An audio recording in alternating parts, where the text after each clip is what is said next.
جی ناظرین السلام علیکم۔ آپ دیکھ رہے ہیں دی ورلڈ آف آرٹ میں ہوں صوفی عمر دراز۔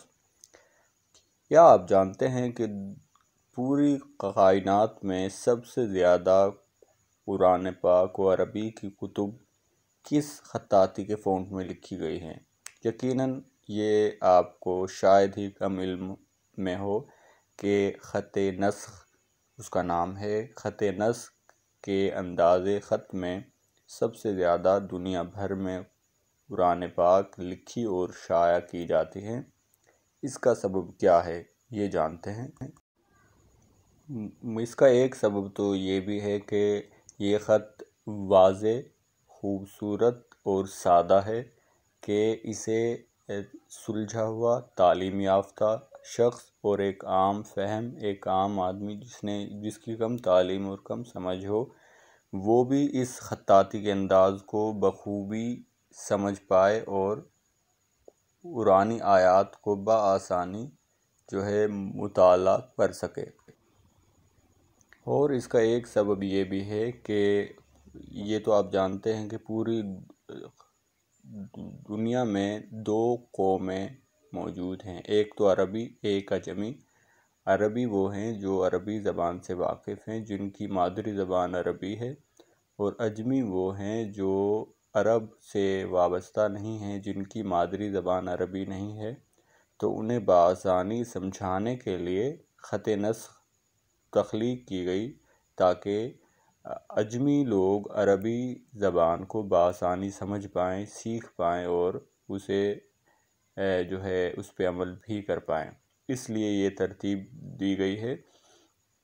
اور اس کے علاوہ فن خطاطی کے جو طلباء و طالبات ابتدا کرتے ہیں فن خطاطی کو سیکھنے کی نیت سے، تو ماہر اساتذہ فن انہیں خطاطی کے اسرار و رموز سکھاتے ہیں، اور فن خطاطی کے تمام خطوط سکھانے سے قبل انہیں قلم کو سمجھنے اور اس کے نشیب و فراز کو سمجھنے کی خاطر خط نسخ سے ابتدا کرتے ہیں، کیونکہ یہ اوروں کی نسبت آسان ہے اور یہ خوبصورت بھی ہے۔ جس نے خط نسخ کو سیکھ لیا گویا اس نے فن خطاطی کی ابتدا کو سیکھ لیا، سمجھ لیا، اور اس کے لیے اور چیزیں بے حد آسان ہیں۔ تو یہ ویڈیو انہی نوجوانوں کے لیے ہے جو ابھی فن خطاطی کی ابتدائی اس میں ہیں، دور میں ہیں، اور سیکھ رہے ہیں کہ وہ اسے سیکھیں، سمجھیں۔ اور یہ ہم نے فن خطاطی کی جو کتاب ہے، یہ استاد شوقی صاحب کی، یہ ہم PDF کی صورت میں اس کا لنک یوٹیوب کی جو یہ ویڈیو ہے اس کے ڈسکرپشن میں اس کا لنک ہم سینڈ کر دیں گے، تو وہاں سے بھی یہ کتاب لی جا سکتی ہے۔ تو جناب، تو اب ہم خط نسخ کی ابتدائی تاریخ اور یہ کس طرح اختراع پائی اور یہ وجود میں آئی، اس کے بارے میں کچھ تاریخی چیزوں کو آپ کے سامنے لائے دیتے ہیں۔ عربی رسم الخط کا مشہور ترین خط خط نسخ ہے۔ اس کے اختراع کرنے والے وزیر ابن مقلہ نے اس خط کو بدی کا نام دیا تھا، اس لیے کہ یہ نیا اور خوبصورت خط تھا۔ اس زمانے کے مورخین اس کو خط منسوب کے نام سے یاد کرتے ہیں، اس لیے کہ اس خط میں حروف اور کلمات کی ساخت میں تناسب کا بہت زیادہ خیال رکھا گیا ہے، مگر اس کا مشہور عام نام خط نسخ ہے۔ کاتبوں اور نساخوں کے لیے اس خط میں کتابیں لکھنا اور نقل کرنا سب سے زیادہ آسان ہے۔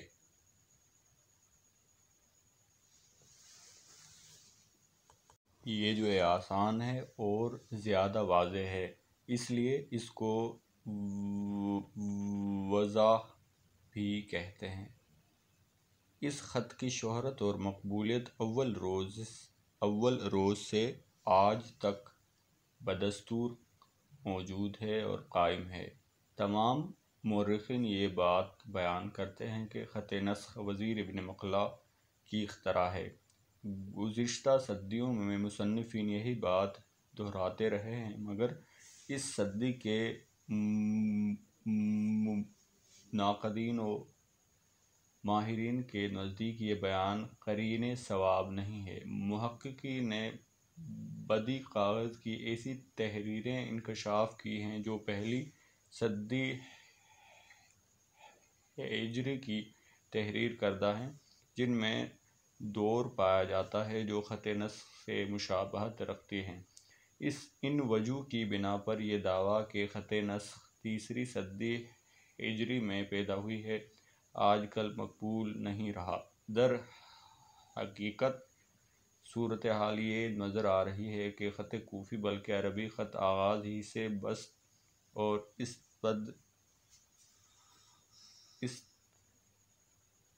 ابتدا سے دونوں طریقوں پر لکھا جاتا تھا۔ بنی امیہ اور بنی عباس کے دور میں خطاطوں اور قلم کاروں نے بسط کی خوب خدمت کی اور خط کوفی کو فروغ دیا، اس کی مختلف شاخوں کو ترقی دی۔ اس سارے عرصے میں خط مستدیر کی جانب کوئی توجہ نہیں دی گئی، وہ اسی طرح ابتدائی صورت میں باقی رہا۔ جب ابن مقلہ کا زمانہ آیا تو اس نے جہاں تمام خطوط متداولہ کو مدون کیا، مہذب کیا، فروغ دیا، خوبصورت بنایا، وہاں وہ مستدیر کی جانب بھی متوجہ ہوا۔ اس نے اس پر محنت کی اور اس کو نئے انداز پر ترتیب دیا۔ اس وقت سے خط نسخ نے نئی زندگی پائی ہے۔ وزیر ابن مقلہ نے خط نسخ کے اصول واضح طریقے پر لکھے ہیں۔ ابن مقلہ نے قلم کی گرفت کے متعلق بھی چند ہدایات دی ہیں۔ خط نسخ کے قلم کا خط محرف ٹیڑھا ہوتا ہے۔ حروف عمودی لکھتے وقت قلم کی دونوں زبانوں یعنی کہ دندانوں پر برابر کا دباؤ رہنا چاہیے۔ جن حروف کی حرکت داہنے سے بائیں جانب ہو، ان میں قلم قدرے بائیں طرف مائل ہونا چاہیے۔ جن حروف کی حرکت بائیں سے داہنے جانب ہو، ان میں قلم قدرے داہنی طرف مائل ہو۔ شوشہ قلم کے دانے دندانے سے بنانا چاہیے۔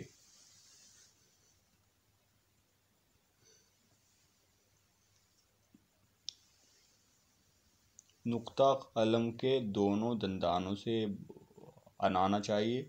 دائرہ نون بناتے وقت قلم کا زور بائیں دندانے پر ہو۔ دائرہ جیم بناتے وقت قلم کا زور دائیں دندانے پر ہو۔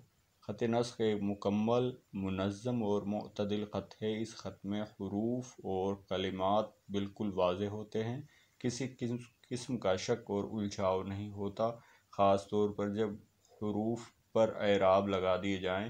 اسلامی خطوط میں اس سے زیادہ کامل اور دوسرا خط کوئی نہیں ہے۔ اس خط میں ثلث، محقق اور ریحان کی خصوصیات جمع ہو گئی ہیں،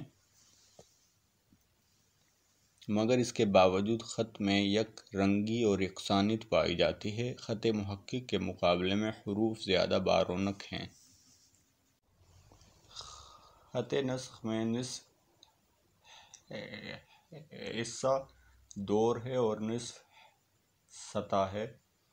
قدیم نسخ خط ثلث سے متاثر تھا، لیکن جدید نسخ ایران میں تبریزی خطاط کے بعد سے خط نستعلیق سے متاثر ہے۔ بعض لوگوں کا خیال ہے کہ خط نسخ دراصل خط ثلث ہی ہے، صرف حروف کی پیمائش کا اور قلم کی روانی کا فرق ہے۔ یہ ایک سچائی ہے کہ خط ثلث کے مقابلے میں خط نسخ میں قلم سرعت کے ساتھ رواں ہوتا ہے۔ خط نسخ میں حروف کی رونق اور ان کا جمال بھی بہت زیادہ ہے۔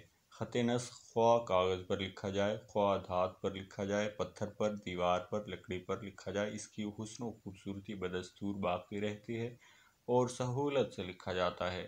آہنی طباعت کے لیے بھی خط نسخ سب سے بہتر ہے۔ انہی خوبیوں کے باعث خط نسخ بتدریج ہر جگہ غالب آ گیا اور خط کوفی کو میدان خالی کرنا پڑا۔ 6-7ویں صدی ہجری میں خط نسخ نے بڑا فروغ پایا ہے۔